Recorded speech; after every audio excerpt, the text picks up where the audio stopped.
Hello to everybody out there. Excuse me about that. I'm a little bit catching down with the flu, but this is the first time that I've actually ever done this. But I should have another video on the way too. But what I'm going to explain in this video is basically the two times that I'd had a spiritual encounter with the other side.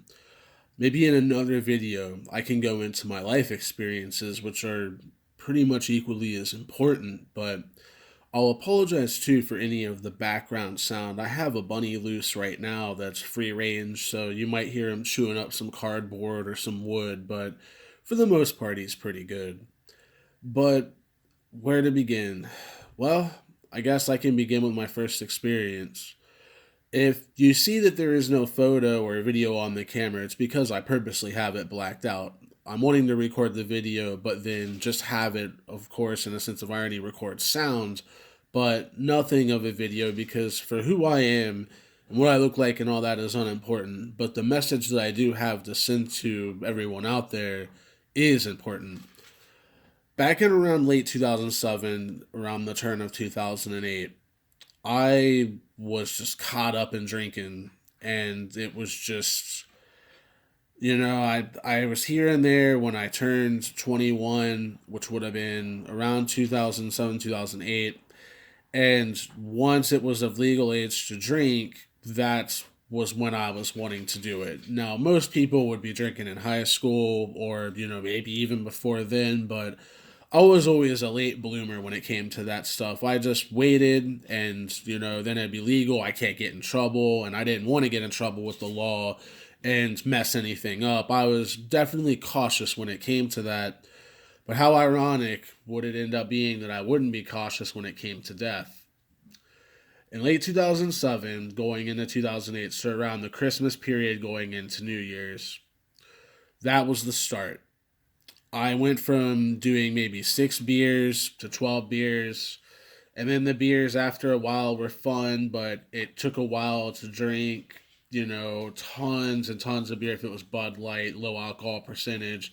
So then I would go up to IPAs and harder stuff, 8 or 9%. It would be a little bit better. But then I would be able soon of trying it, which was something I'd never really tried before, was various liquors.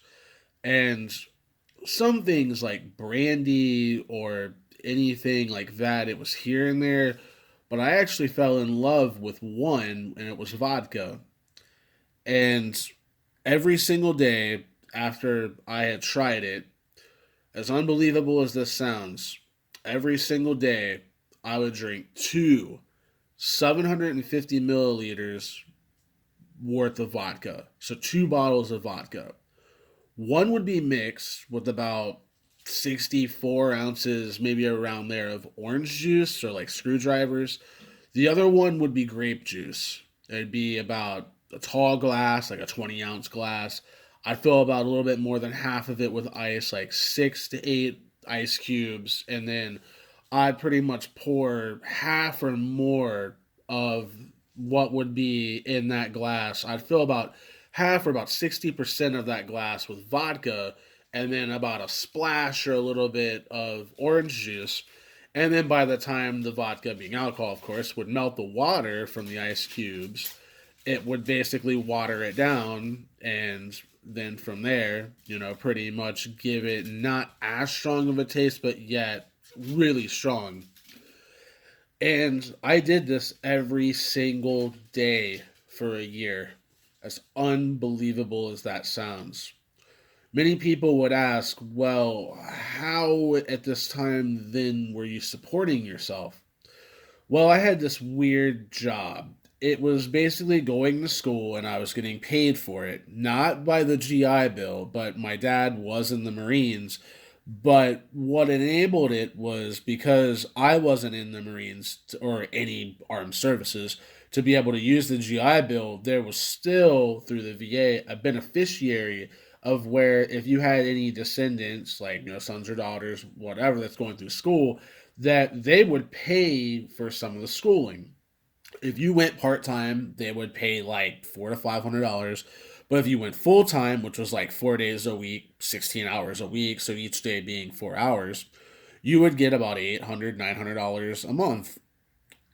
And I hope in the last one, if I said 500 or 600 a week, I meant 500 or 600 a month. My apologies on that. But I was going full time and getting about 800 a month. Well, I was really big into arcade games, and video games had been, a part of my life. And Dave and Buster's was next door. And what I would end up doing is I would go in on Half Price Wednesday around normally about noon, and I would stay until about 11 p.m. And I would play the whole day and win about 110,000 tickets, maybe close to 120,000 tickets on playing a game called Jumpin' Jackpot or Super Hoopla, which those were the two names of the game. And to translate it, if I were to get a PlayStation 3 or an Xbox 360 Elite at the time, they would range to about 60,000 tickets. Well, I could get two of them once every week. So every Wednesday, I get two of them. I would then turn around and sell them on eBay for about $300 a piece. So if I were to do that with all the money that I put in, say buying tokens and credits and all of that, and in combination of going to school, I was making about $3,000 a month, doing pretty much nothing of going to school. But as crazy as it sounds, I was just a functioning alcoholic. As hard as it is to believe, of doing all that, I could drive when drunk. If I got to my limit, I knew my limits, that I would start to have double vision. And as crazy as it sounds, all I'd have to do is squint one of my eyes, double vision's gone, and we're good to go. No problem, no delayed reaction like most people who are drunk. It was an art form. It was crazy. I can't even believe to this day that I was able to do that. And it was only by, I believe, the grace of God to where I wouldn't die. But to get back on track, I, at about the whole year of this, so now we're probably around the end of 2008 going into 2009 now. I remember that holiday season around December. I was watching a cartoon called Shin Chan. It was like an anime type. It's pretty crazy. And I remember I just was watching on the computer, just like I would watch anything, any show or any movie. But this time it would be different. I all of a sudden felt for the first time in a year, and again, this is going to be crazy, I felt something coming on. It was a combination of, for the first time ever, as hard as this is to believe, that I was starting to feel like I was going to black out. But there was this fear behind it. This fear that if I were to black out, that something bad is going to happen. Now I'm alone in my house drinking. No one's in there, no one's there, just me. And all of a sudden, I'm trying to like fight the urge to black out. I'm like panicking. Boom, all of a sudden, I black out. The next thing I know, I'm in total darkness. Now, at first, I thought I blacked out, went to sleep, and then woke up and it was night or something, but that totally wouldn't make sense because how dark this room was, that there would still be moonlight coming through the blinds as a silhouette to give some sort of light pollution from the city or some sort of like an ambient light. And this was total darkness everywhere, 360 degrees, up, down, left, right, wherever you look, it's total darkness. You can't even see your hand in front of your face. It's dark. Dark. I mean, it's just the darkest room you've ever been in. And I'm looking around and I don't know what's going on. I'm like, this is bizarre. I should be seeing like light or something coming through the window. I don't even feel a desk. This is like an empty, dark room, is what it feels like. And then what ends up happening is I hear this booming voice, and it's a voice of disappointment. And I heard, is this what you really want with your life? And it was disappointed. Wasn't mad. It was just like, I was in a race and I was almost to the finish line and collapsed. And it was a disappointment kind of thing, if that makes sense. And then all of a sudden, right in front of me after I heard that, if you know what an old film roll looks like for maybe a disposable camera or like a Minolta camera, or all of the like the older cameras from like the 80s and the 90s, like the film rolls. I saw a roll of film that was unraveled, and that roll of film moved across my peripheral vision. And if you've ever gotten negatives back from the roll of film, and it almost looks like every photo is like a miniature TV screen. Well, this was a movie in each one of those, and there were certain things in my life that was being played out. It's things that I had done on this earth that were both good and bad. And even though the film roll was moving at a good speed, I could comprehend not only what those moments were, but most importantly is I could feel everything. I could feel what I was feeling at that time. I could feel what the other person was feeling. I could feel what everyone was feeling from what I had said, what I had done. And some of it was good, don't get me wrong, but some of it was really bad too. And when it's bad, it was bad. And after all of that, I was just, after that film roll was done, I was shocked. And then I heard a question is, do you wish to stay or do you want to return? And after that life review and that self examination, I thought that it would be terrible if I were to stay there because I had wronged so many people, and I felt that I had to do right as best as I could to come back and apologize to those people and just clean the slate, make it good. And I did do that. And I was surprised that for the most part, the lack of forgiveness or just not caring people had. That was pretty wild. And then I started more to get into spiritual stuff. I got into the New Age movement, which that's a big trap. I got out of that. Maybe I'll do testimony later on of what happens with that and how I got out of it and what I experienced. But my second experience was of a vision. It was a vision of hell. And my vision was different from what most people would describe. It was more of a personal hell. It was just no order, complete chaos. Again, bad things that have happened in my life magnified.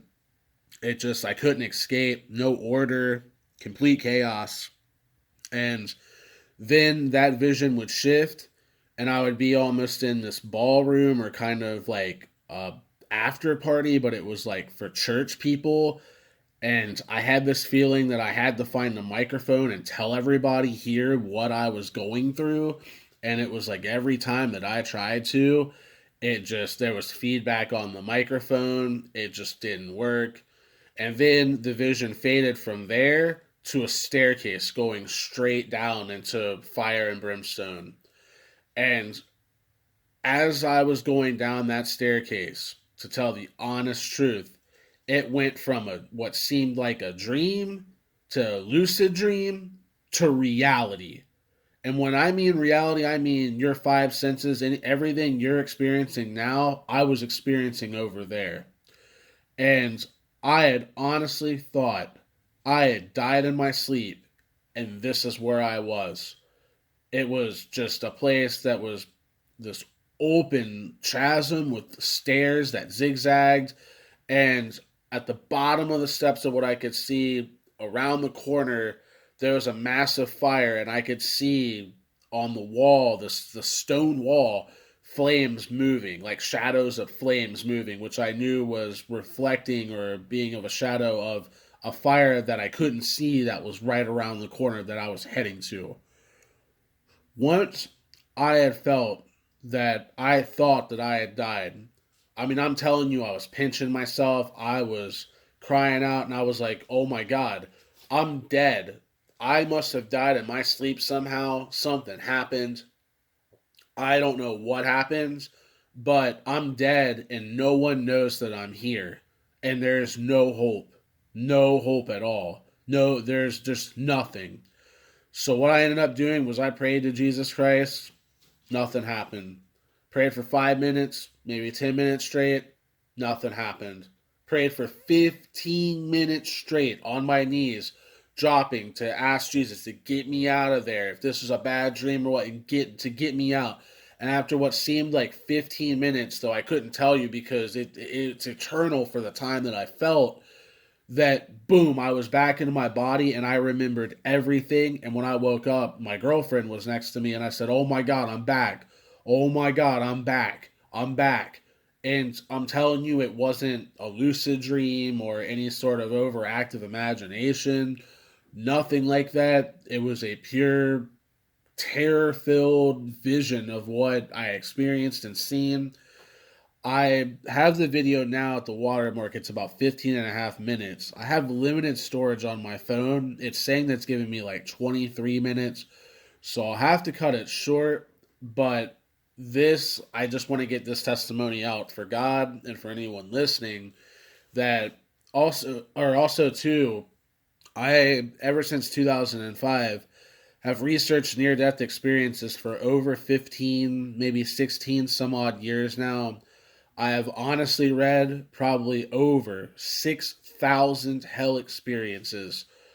And here's what I can tell you to sum it up real quickly. Websites like nderf.org, like Near Death Experience Research Foundation.organization or .org, and most of these mainstream sites, they're suppressing data. They are covering up for the majority hell experiences, and they're trying to say that only 5 to 10% of people have hellish near death experiences. And all you have to do is go on YouTube and just type in hell testimony or near death experience hell testimony, and you will find out that that number is way higher than what they're telling you. They're lying to you. They're trying to preach a feel good, new age, everybody makes it into heaven, your spiritual vibration's not high enough. Nah, the only vibration that you're going to need is Jesus Christ, because he is the only one who's going to be able to get you out of there. As it said in the Bible, he has the keys to death and Hades. And don't give up on him. Keep seeking him and you'll find him. But in about 40 seconds, I'll have to cut it short here. It'll be about 18 some odd minutes. But I would, if you're wanting more information, I would be looking into that. Everyday people. And if you want, you could block out the church stories to cut out a bias and just look and listen to everyday people and what they have to say. And there'll be no doubt in anyone's minds after doing the research, especially the research I've done, that hell is real and it wasn't a figment of my imagination. I love you all. God bless, and definitely Godspeed.